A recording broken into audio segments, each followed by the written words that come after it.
Tak hanya Rusia, militer Ukraina juga memiliki drone rakitan yang mampu membakar hingga menghancurkan alat tempur Rusia. Seperti rekaman yang diunggah di Telegram pada Minggu 30 Maret 2025 ini. Dalam keterangan unggahan disebutkan drone Ukraina membakar peralatan dan menghancurkan infanteri Rusia.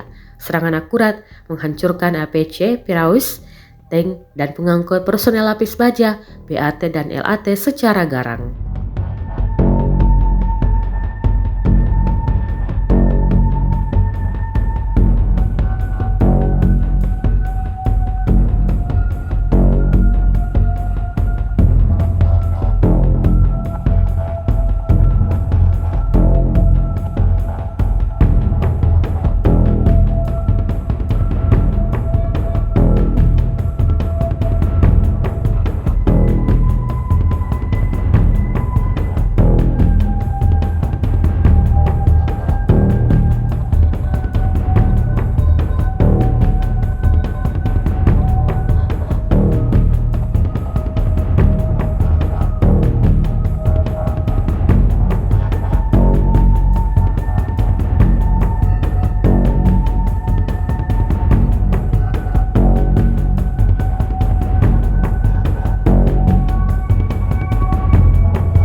Download Tribun X sekarang, menghadirkan lokal menjadi Indonesia.